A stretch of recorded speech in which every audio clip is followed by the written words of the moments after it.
ഇപ്പോൾ കുട്ടികളുടെ ഇടയിൽ നടക്കുന്ന ക്രൂരതകളെക്കുറിച്ചുള്ള വാർത്തകളാണ് എല്ലായിടത്തും വരുന്നത്. അതുകൊണ്ട് തന്നെ ഇപ്പോൾ വളരെ യൗവനകാലം ആസ്വദിക്കുന്ന കുട്ടികളെക്കുറിച്ചുള്ള വ്യാകുലതകളാണ് സോഷ്യൽ മീഡിയയിൽ ചർച്ച ചെയ്യപ്പെടുന്നത്. അത്തരത്തിലൊന്നാണ് ഇപ്പോൾ നവ്യ നായരെക്കുറിച്ചും പറയുന്നത്. വർഷങ്ങൾ പഴക്കമുള്ള ഒരു വീഡിയോ ആണ്. എന്നാൽ നവ്യ അതിൽ പറയുന്ന കാര്യങ്ങളാണ് ഇപ്പോൾ സമൂഹത്തിൽ സംഭവിച്ചുകൊണ്ടിരിക്കുന്നത്. നവ്യ ആ പ്രസംഗത്തിൽ ഇതൊരിക്കലും നടക്കരുതേ എന്ന് പ്രാർത്ഥിച്ചുകൊണ്ടാണ് പറയുന്നത്.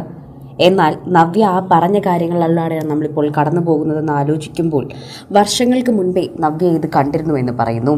ലഹരിയും സിനിമയുമൊക്കെ മറ്റൊരു രീതിയിൽ കുട്ടികളെ വ്യാഖ്യാനിപ്പിക്കപ്പെടുമ്പോൾ തന്നെ അവരുടെ ഇടയിൽ ഇത്തരത്തിൽ ഉയർന്നു വരുന്ന പല കാര്യങ്ങളെക്കുറിച്ചും നവ്യ തന്റെ അഭിമുഖത്തിലും പ്രസംഗത്തിലുമൊക്കെ പറയുന്നു. നവ്യയ്ക്കൊരു ആൺകുട്ടിയാണ്.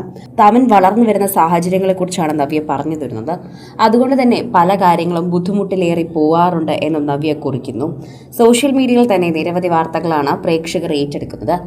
ആരാധകർക്ക് അത് വളരെയധികം ഇഷ്ടവുമാണ്. നവ്യയുടെ വാർത്തകൾ വരുമ്പോൾ അല്ലെങ്കിൽ നവ്യയുടെ പ്രസംഗത്തെക്കുറിച്ചാണ് ഇപ്പോൾ ഏറ്റവും കൂടുതൽ ചർച്ച ചെയ്യപ്പെടുന്നത് എന്ന് തന്നെ പറയാം. കൃത്യമായ രീതിയിൽ തന്നെ ഇതിനെക്കുറിച്ച് പറയുമ്പോൾ പ്രേക്ഷകർ ഇത് ഏറ്റെടുക്കുന്നുമുണ്ട് എന്ന് പറഞ്ഞേ മതിയാകൂ. സോഷ്യൽ മീഡിയ ഉപയോഗിക്കുന്ന ഓരോരുത്തർക്കും ഇതിനെക്കുറിച്ച് പറയാൻ വലിയ കാര്യങ്ങളുണ്ട്. ഇപ്പോൾ ഷഹബാസ് അടക്കമുള്ളവരുടെ മരണം അത് എല്ലാവരെയും ഞെട്ടിക്കുന്ന ഒന്ന് തന്നെയാണ്. കൊലയാളി കുട്ടികളാകുമ്പോൾ എന്ത് ചെയ്യണമെന്നറിയാതെ നിയമം പോലും നിലച്ചു പോകുന്ന ഒരവസ്ഥ. ആ അവസ്ഥയിലൂടെ കടന്നു പോകുമ്പോഴും കൃത്യമായ ശിക്ഷ ലഭിക്കണമെന്ന് മാത്രമാണ് എല്ലാവർക്കും പ്രാർത്ഥിക്കാനുള്ളത്.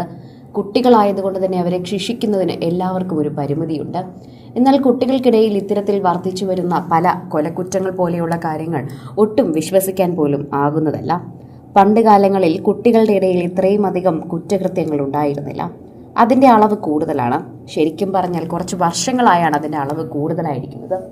അതുകൊണ്ട് തന്നെ ആ സാഹചര്യം നിലനിൽക്കുന്ന വേളയിൽ ഇപ്പോൾ പല രീതിയിലും സോഷ്യൽ മീഡിയയിലടക്കം വാർത്തകൾ പ്രചരിക്കുന്നുണ്ട്.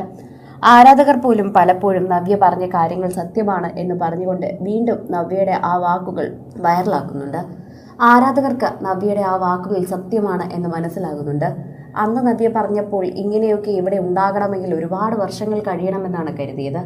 ഇത്രയും അടുക്കൽ നമ്മൾ നിൽക്കുകയാണെന്ന് ഒരിക്കലും കരുതിയിരുന്നില്ല. നവ്യയുടെ വാക്കുകൾ കേൾക്കുമ്പോൾ ആ ഒരു ബോധത്തോടെയാണ് മാതാപിതാക്കൾ സംസാരിക്കുന്നത്. ഞങ്ങൾ മാതാപിതാക്കളുടെ ഇടയിൽ വല്ലാതെ വേവലാതിയുണ്ട്. ഒരു വിദ്യാർത്ഥിയുടെ അമ്മയാണ് നവ്യയും. നവ്യയുടെ മകനും ഇതേ ടീനേജിലൂടെ കടന്നു പോകുന്ന ഒരു വ്യക്തിയാണ്. അതുകൊണ്ട് തന്നെ മകന്റെ വളർച്ചയെക്കുറിച്ചും മകൻ കടന്നു പോകുന്ന സാഹചര്യങ്ങളെക്കുറിച്ചും ഒക്കെ തന്നെയും ഇതിലൂടെ നവ്യ പറയാൻ ശ്രമിക്കുന്നുണ്ട്. നവ്യയുടെ മകനെ പോലെ തന്നെ എല്ലാവരും നല്ല രീതിയിൽ പഠനം പൂർത്തീകരിച്ച് നല്ല രീതിയിൽ ജോലി വാങ്ങി മുന്നോട്ട് പോകണം എന്ന് തന്നെയാണ് ആഗ്രഹിക്കുന്നത്. നവ്യ ഒരു അമ്മയായി തന്നെയാണ് ആ പ്രസംഗത്തിൽ സംസാരിച്ചിരിക്കുന്നതെന്നാണ് പ്രേക്ഷകർ ഉൾപ്പെടെ എല്ലാവരും ഇതിനെക്കുറിച്ച് മറുപടിയായി പറയുന്നത്. കൂടുതൽ സിനിമ, സീരിയൽ, ചാനൽ വാർത്തകൾക്കും നിങ്ങളുടെ പ്രിയപ്പെട്ട താരങ്ങളുടെ എക്സ്ക്ലൂസീവ് അഭിമുഖങ്ങൾക്കുമായി സബ്സ്ക്രൈബ് ചെയ്യാൻ മറക്കല്ലേ.